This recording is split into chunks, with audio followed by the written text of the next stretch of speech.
Hi, I'm Chris McBrien, a Gen-Xer, and the pop culture from my generation is awesome.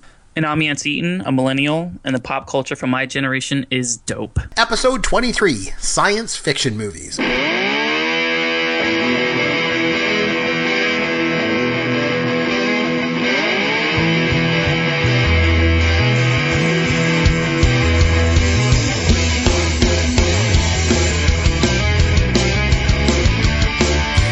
Chris McBrien here, along with Yancy Eaton. As always, is Pop Goes Your World, the pop culture podcast for the generations. Yancy, another great topic tonight, as always. But what's going on, man? What's going on in your world? I just want to apologize in advance. There are a bunch of planes and police helicopters flying over the shed that I record the podcast in. So just be wary of that if you guys hear anything. It's not my fault. I didn't do it. What have you done? What have you done? Nothing. It's quite weird. I actually need to invest in the AC unit out here. It's like stiflingly hot inside the shed. Oh, come on. Give me a break. Talk about it's too hot. I mean, you know what I did about an hour before I came in to do the podcast? I had to get the snowblower out and clean my driveway out for the second time today. So lovely. Don't talk to me about it being too hot, I tell you. I'm sure you did the elderly neighbors that live next to you as well, because you're a nice guy like that. Yeah, well, sometimes I do that. So, yeah. It's just a nice thing to do. We're Canadian. We're all nice. We blow each other's driveways out. This is what we do. It's not just me. It's just a Canadian thing, right? So, Anyway, so you ready to jump right into things this week? It's one of our favorite topics of all time, I'm sure. So you ready to get started? Yep, let's do this, man. Okay, here we go. I don't want to get a whole bunch of hate mail and stuff. I think Jaws is one of the greatest movies ever made. Have you seen it, Chris? It was awesome. And I literally lost it. Night of the Living Dead. That movie literally terrified me. People were running out of the theater. Wait, what? See, I'm young, I'm hip, and I speak the language of the streets. Yes, word. Okay, so obviously we are talking about science fiction movies. I love them, you love them. I guess, first of all, should we define science fiction? Do we need to go there, Yancy? I don't know, because, generally speaking, a lot of people tend to think science fiction is space movies, but that's not always the case. At least that's not what I've always classified it anyway. What about you? What's your take on what constitutes science fiction? I did think you were going to touch on this tonight, and because there were a couple of films that you could technically, I guess, call science fiction, but I'm like you. Like, when I say science fiction, I'm thinking of futuristics, space movies and that type of thing. That's what I think of whenever I hear sci-fi. But I wouldn't consider Donnie Darko a sci-fi film. You know what I mean? Right. But I mean, other people do. But I mean, to each his own, I guess. But yeah, I'm talking about intergalactic, space wars and stuff like that. Well, I guess I understand a little bit. For me, I think I usually expand it a little bit more than that. I mean, I do think, obviously science fiction movies are about space, for the most part. But I do think I'm going to expand it a little bit, because at least one of my movies on my list, one for sure, is not necessarily a space movie. So it should be kind of interesting. But, hey, we're back to doing lists again. Everybody likes those. So we're going to do our top 5 science fiction movies of all time. We'll start with the Millennial. What has the Millennial got for us with your number 5? Kick us off. Number 5 is a classic. I know you've obviously seen this film, as many of the listeners have. And it's Alien with Sigourney Weaver. It is obviously a classic film, one of the best films ever made of all time. I was very late to the game on this one. I never watched it as a child. I didn't watch it as a teenager. I didn't watch it in my early 20s. Up until a few years ago, I had never seen it. I had always heard, people talking about it and stuff like that, just saying that it was culturally relevant and stuff like that, but never actually got around to watching it. Of course, a lot of people know Ridley Scott. He's the man. He has his hands in all these different films and stuff like that that are just iconic, insanely popular, and just as prevalent today as they were 30, 40 years ago, like all these huge blockbuster films. So he was the director of this film. It was written by Dan O'Bannon and Ronald Shusett, or Shusett. I'm not exactly sure how to pronounce it, but seriously, one of the best science fiction films I've ever seen. Obviously, it's about I guess you'd call it like a commercial shipper, a commercial ship or whatever. Like they transport cargo to and from different places, and they get a distress signal from some moon on the way back to Earth, and they end up landing, and some of the crew goes out, and long story short, there's obviously this alien on the ship, and what I love about it is it just plays off simple, not gotcha, in your face horror, but just the fear of the unknown, and knowing that something's in a room with you. And I don't know if you've seen the the trailer for the new Alien movie that's coming out, but I mean, it looks just as good as this. But like they're playing on like the same tropes that they always use. And I say tropes, but it's not a bad thing. But like just this perfect build up to like you don't actually see a ton of the alien throughout most of the film, but it just slowly builds and stuff like that. Just a fantastic ending. All the actors in this are just absolutely fantastic. Dallas and Ripley and Lambert and Kane. I mean, it's just a phenomenal film. It's number 5 for me. I feel like it should be higher, but there's just some films that I've watched so much more, and I've always come back to multiple times, so I'm going to put those a little bit higher, but Alien is number 5 for me. Well, I like it. I think it's a good one, and I'm also going to go with a Ridley Scott movie for my number 5, but it's one that came out 3 years later in 1982, and that's Blade Runner. I really like this movie a lot. And it's funny because I remember at the time going in to see the movie, I didn't think I was going to like it that much because you got Harrison Ford, first of all, fresh off of being Han Solo, one of the most iconic, movie characters of all time, let alone in science fiction. And then all of a sudden in 1981, he comes out with Raiders of the Lost Ark, and he plays another iconic character. And so now, after doing Han Solo, it was kind of like, okay, he's typecast. But then when he came out with Raiders, you're like, oh man, this guy's versatile. He can be a different kind of hero. And then for them to pick Harrison Ford to play the lead role in this movie was very interesting because it doesn't seem like he'd be your first choice for it, but he was phenomenal. So it's obviously it's based on Philip K. Dick's 1968 novel Do Androids Dream of Electric Sheep, and it is phenomenal. You've seen it, everyone's seen it, they all know what it's all about. There's these 4 replicants that kind of they escape, they steal this spacecraft, and then they decide to come back to Earth and try and find the guy that made them. And then Harrison Ford's character is obviously he has to hunt them down, and then he has to try and kill them. And they're replicants, right? And then the whole mystery, with he falls in love with Sean Young's character, and then she's a replicant, and then even is he a replicant? Like all this, it's really neat. But one of the things I think I liked the most about Blade Runner was, we've talked about this on the podcast, quite a few times about how science fiction films used to always have a view of the future that was very, very sort of, cold and shiny and clean and all that kind of stuff. And Blade Runner comes along and basically says, no, man, it's not like that at all. It's like a dystopian future. It's like, it's dirty and there's like pollution and this is what the Earth has become. But there's still a lot of like there's advertisements everywhere and these neon lights and signs and it's overpopulated. And so, I mean, I thought it was really good. And I remember when it first came out, it wasn't a huge hit, but it's, built into like a massive cult film ever since. But I really like it a lot, and I would suggest anyone to go back and watch it again.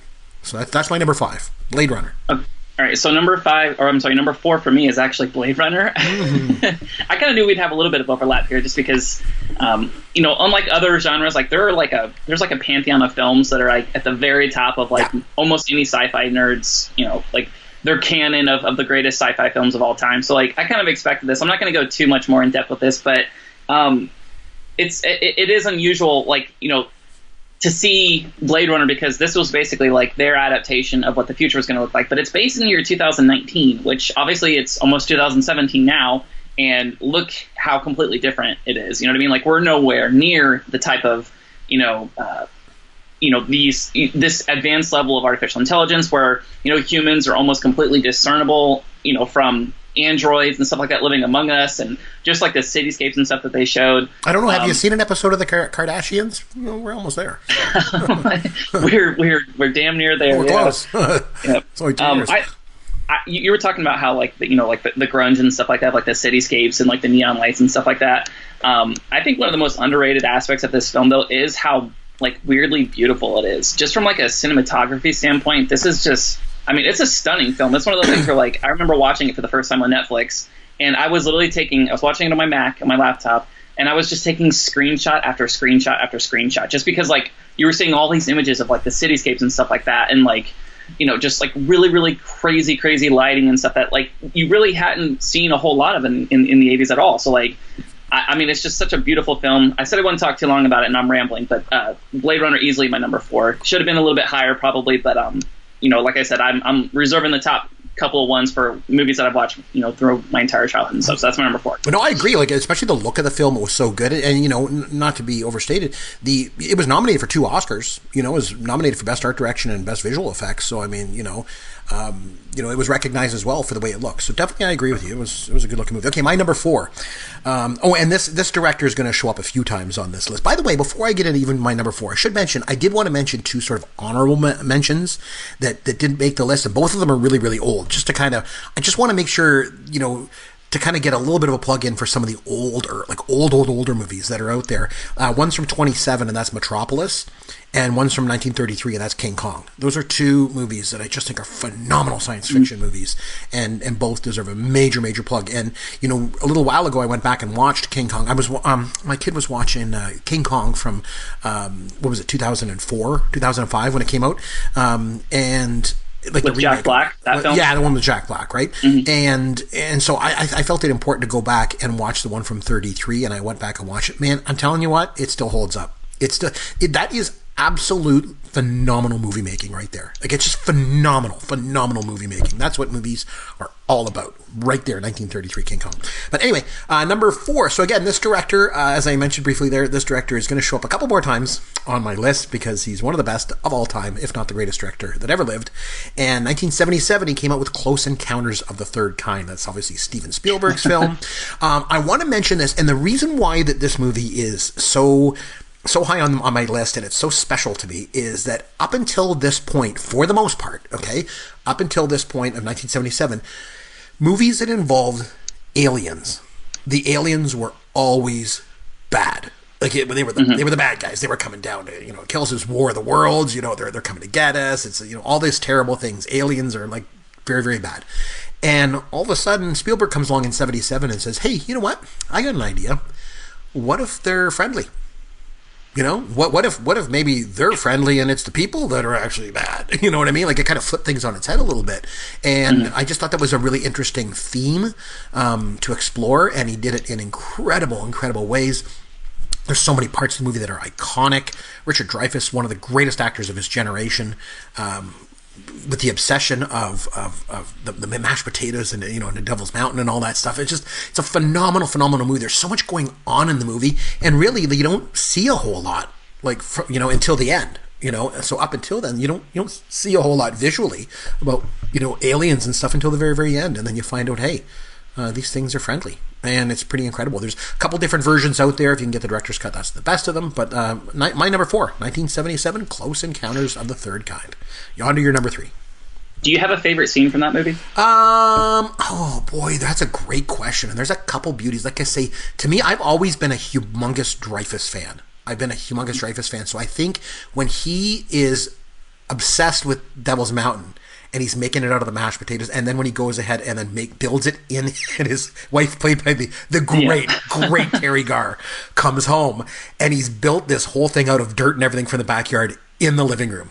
Like, it's just like, what is going on here? It is wild. It's wild. So I bet I'd probably say that would be one of them. But and the other thing too is, like, there's so many interesting things about the movie. But I want to take me forever to go into it. So anyway, I'll go with that one as my favorite one. So on to your number 3, my friend.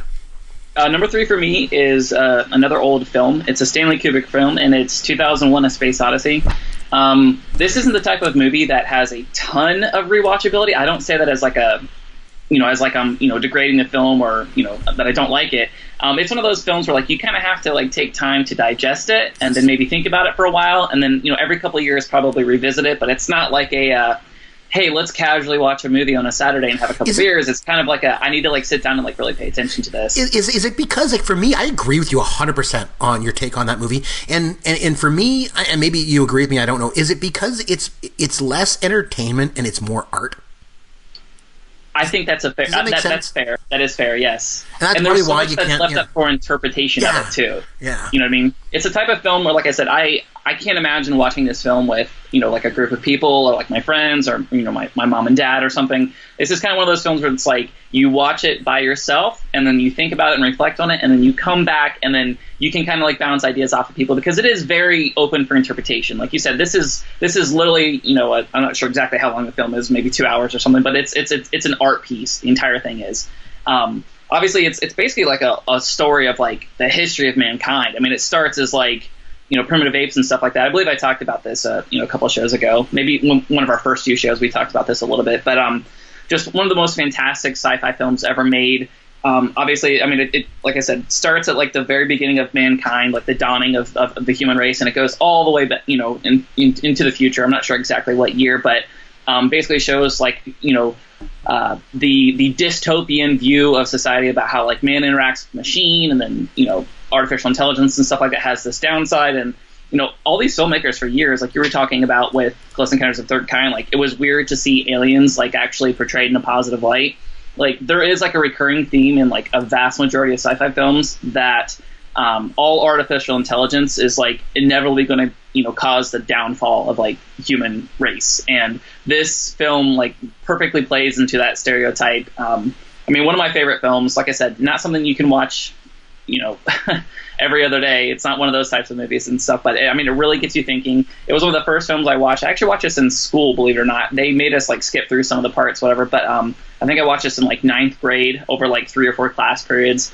And it was just a phenomenal film that always stuck with me. So like one of the classics, obviously Kubrick is just like legendary. So, I mean, if you can ever go back and watch everything that he has in his catalog, they're all just so like weird, and there's different interpretations, and you can kind of, a lot of different people can get a lot of different stuff out of it. So that's my number 3 for me.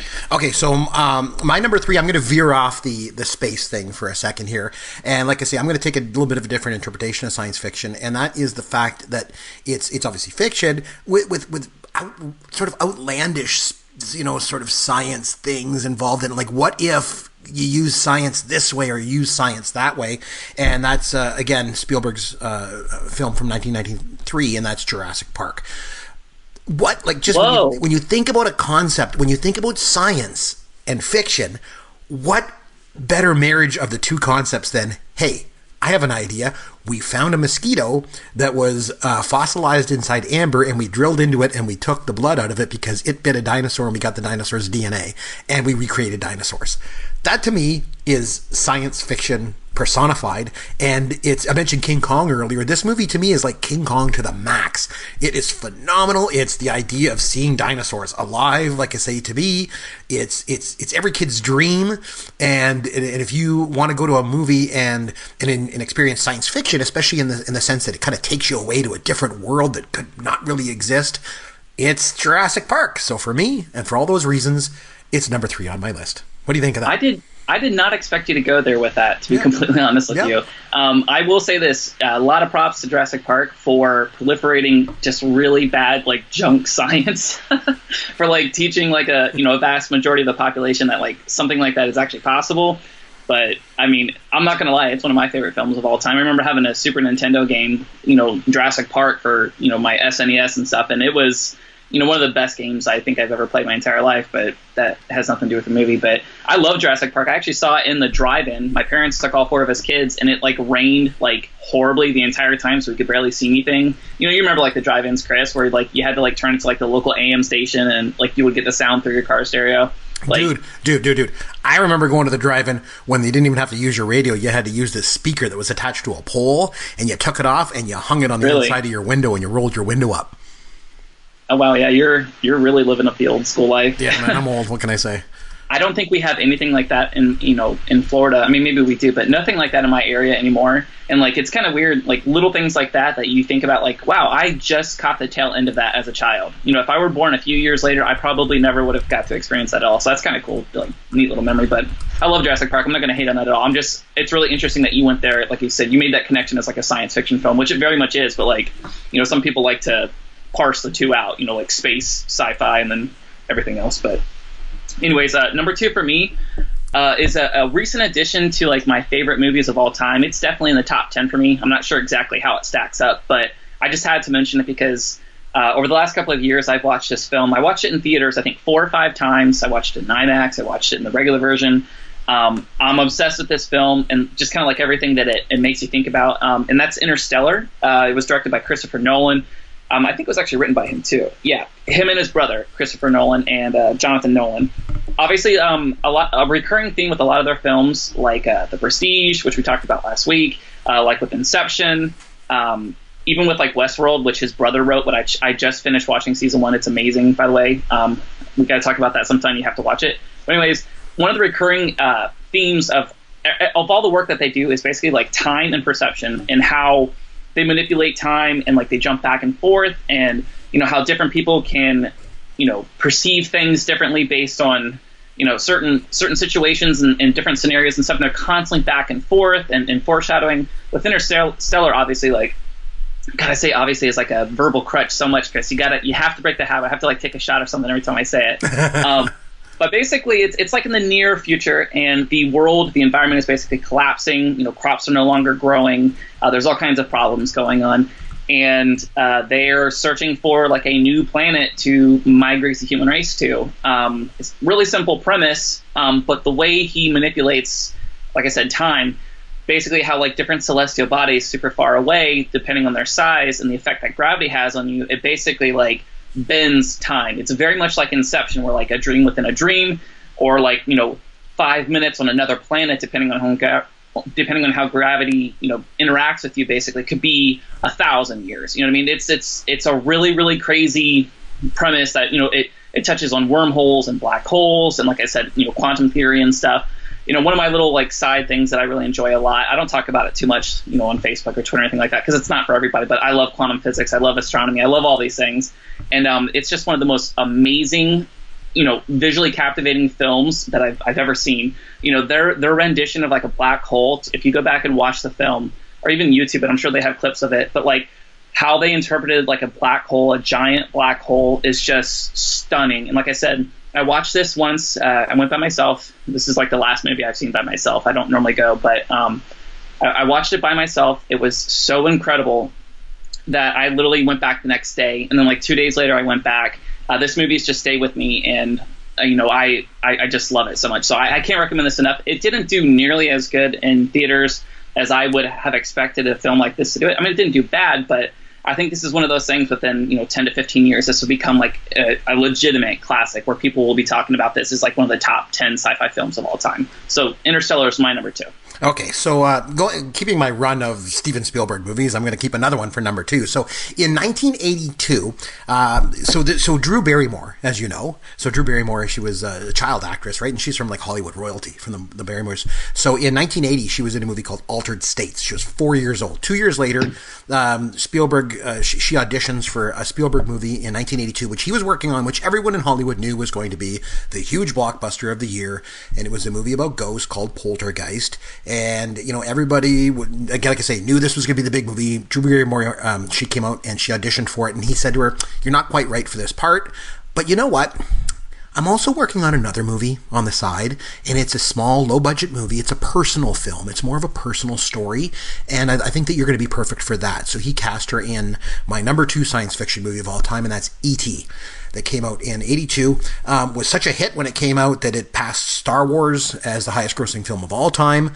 Did it really? Yep, and it actually held the record for the all-time greatest box office until it was beaten in '93 by Jurassic Park. So it hung on for the whole 80s as the most, the highest grossing movie of that decade. So pretty incredible movie. I mean, there's not much, I can't really say much about it. Everybody knows lots about it. It's just a phenomenal, like I say, a personal story. It's a great story. And I like the fact that it builds on the themes that he came up with in 77's Close Encounters. Again, like I mentioned before, the idea that aliens could be friendly. Like, what if they were friendly and the people were the bad guys? And, if nothing else, too, it probably definitely helped give birth to Stranger Things. Because when you watch Stranger Things, as I did, for sure, watch that, and my wife said that the whole time. I don't even think she noticed it because she's a little younger than me, so she doesn't like old movies the way I do. But the funny thing was then after we watched Stranger Things, we watched all the episodes, and then she took my son to, there was like a thing here in town. They were doing like a kids thing where they were going to show E.T. So she took my son to go see E.T. Very cool. Very cool. And she texts me through the movie, and she sends me a text, and she's like, "Oh my God, this is just like Stranger Things." And I'm like, "Yep, exactly. Stranger Things, like really, the whole movie was like an homage to that kind of film, and especially right around that time." So for me, for all the reasons I mentioned, E.T. is my number 2 science fiction movie of all time. I love it. I kind of feel bad for not mentioning E.T., but at least we don't have as much overlap. E.T.'s awesome, obviously. Quickly. We usually go into these things every week and we say there's going to be a lot of overlap, and then there never is. Yeah, true. We had one. Pretty cool. We did have one. Yep. So my number 2, I'm on number 2, correct? No, number 1. I'm already on number one. You're on number one. What's your number one of all time? Let me just go ahead and give a couple honorable mentions really quick. For sure, yeah. Ex Machina came out in 2015. That is a phenomenal film. I hope you watched it. I didn't know what to do with the Star Wars films because we talk about them literally every single week. So I just want to give my respects to Star Wars. It is sci-fi, obviously, but I'm going to leave that for another show. I'm sure we'll talk about them again, but I don't want to make people feel like we're like dissing Star Wars or anything like that. Just wanted to throw them out there. I wanted to throw out Gravity. I don't know if you would call Mad Max science fiction. I definitely do, but I love Mad Max Fury Road. And that's basically it. I'm wasting too much time. My number one, to no surprise, I mention this all the time. Everybody take a shot. It's The Matrix, starring Keanu Reeves and Lawrence Fishburne. Came out in 1999. It was the craziest film I ever saw in my entire life. It's one that has stuck with me all the time.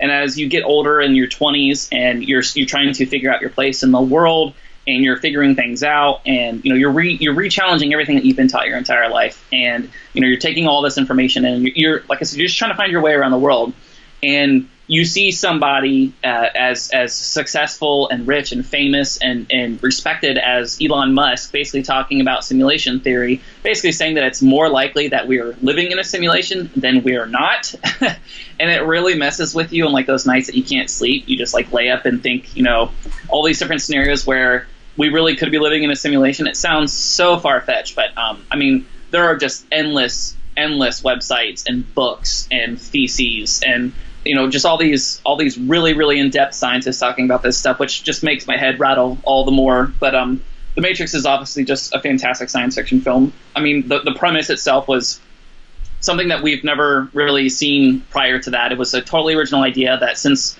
then, a lot of different films and franchises have kind of like, taken the reins and ran with it. I would love it's one of those things where like I wish almost that the film weren't released in 1999 and nobody kind of like stole that idea and like it was pushed out today, so we could have had that same storyline and that same like shock and awe when we watched it, but with like today's graphics. I still think the graphics are very good in that, and like the green glow of like the overall world and stuff like that, and glitches in the Matrix and seeing deja vu and how that's all explained. It's just a perfect film. But man, I don't know what else to say. I've watched this film 1,000 times. I wore out the DVD. I bought another DVD. I wore that out. I bought the Blu-ray.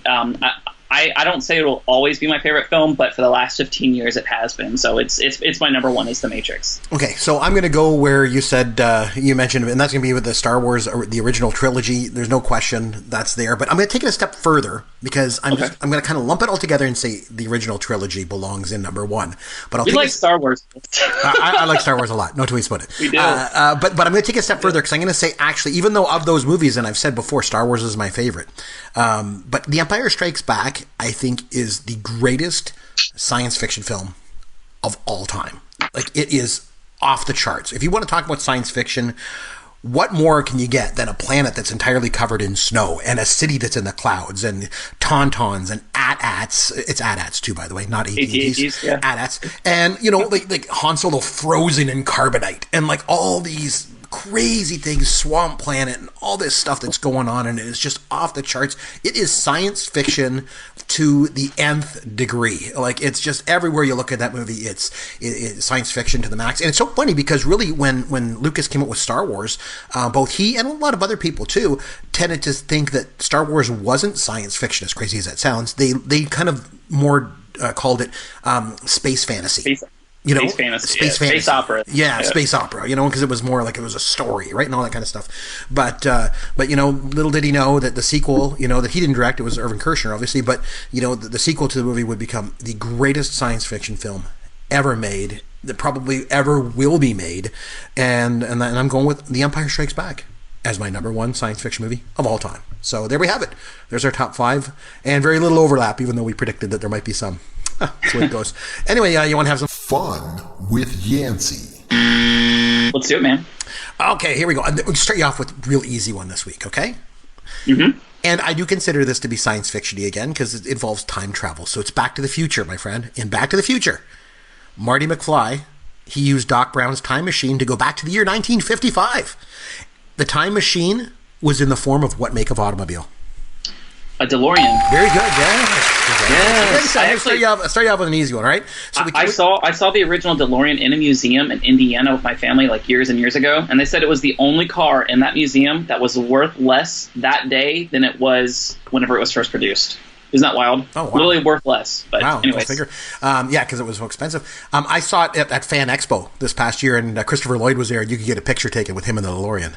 So, anyway, it was pretty cool. Okay, so I mentioned the Star Wars trilogy, the original trilogy, of course. None of that prequel crap is allowed anywhere near here. So, Darth Vader was played by English actor David Prowse. But Yancy, very easy one. Which actor provided his voice? Who, Darth Vader's? Yeah. James Earl Jones. Very good. Easy ones, okay? You mentioned 2001: A Space Odyssey, so you should very easily be able to get this one. What's the name of the computer that kills most of the crew? Very good. Well, HAL, can you expand that? Is it 9,000 or 3,000? Yes, it is. It's HAL 9000. 9,000. Okay, so there's this schlocky B-movie director from the 1950s. He directed such classics as Glen or Glenda and Plan 9 from Outer Space. Can you name the director? Did you say schlocky? Yeah, he's a schlocky B-movie director. What? That's a word? Yeah, I don't know. I made it up. I don't know if it is or not. I'm using it. Man, I don't know, Chris. What is it? I'll give you a hint. They made a movie about him in 1999, starring Johnny Depp. The movie's title was the director's name. I don't know. Ed Wood. Ed Wood was the director. Okay. Plan 9 from Outer Space. By the way, gotta watch it. You gotta watch it. Out there, the aliens are over there, and out there. Oh, the dialogue, and it's just so crazy. Oh, it's like the worst movie ever made, hands down. So Bela Lugosi is in the movie, okay? Because by this point, when they came out with the movie, Bela Lugosi was like a washed-up actor, so they were able to lure him to star in this stupid B movie that they were making, and he died halfway through the production. So you know what they did? They got another actor who was about a foot taller than him, walk around with a cape over his face so you could hit his face so you couldn't see that it wasn't Bela Lugosi. Seriously. Not even kidding. Yep. Oh, man, it was the worst movie ever made. Okay. The Terminator films, I think that's science fiction because, you got these cybernetic organisms called Terminators, right? And they got to travel back. That would qualify, yes. Yep. Correct. So the Terminator has to go back in time to kill a woman and her son. What was the last name of the mother-son pair? Connor. Yes. Okay. And just a last easy one. In Blade Runner, what's the term that's given to the androids in the movie? Oh my God! I just was reading this. And I just mentioned it earlier in the podcast too. So. Damn it, Chris! Why do you do this to me? It's replicants. Replicants, yes. Fugitives and replicants. It's all good. But anyway, as I mentioned, it's science fiction, man. We love it. We love lots to do with it. And it's funny, I think we try to go a single week without mentioning Star Wars. It's never going to happen, right? So that's the way it is. Hey, if you want to reach out to us on Twitter, if you agree or disagree with any of our lists, we hope that you do agree or disagree for that matter. You can always get us on Twitter at Yancy Eaton or at C McBrien. Just remember, McBrien is IEN. Or you can always shoot us an email, Chris or Yancy at popgoesyourworld.com. This is Chris McBrien saying thanks for listening to Pop Goes Your World, the pop culture podcast for the generations. Thank you for listening to the Pop Goes Your World podcast. Continue the conversation on Twitter at C McBrien or at Yancy Eaton. Please consider leaving a review for the podcast on iTunes or wherever you download and listen to the show.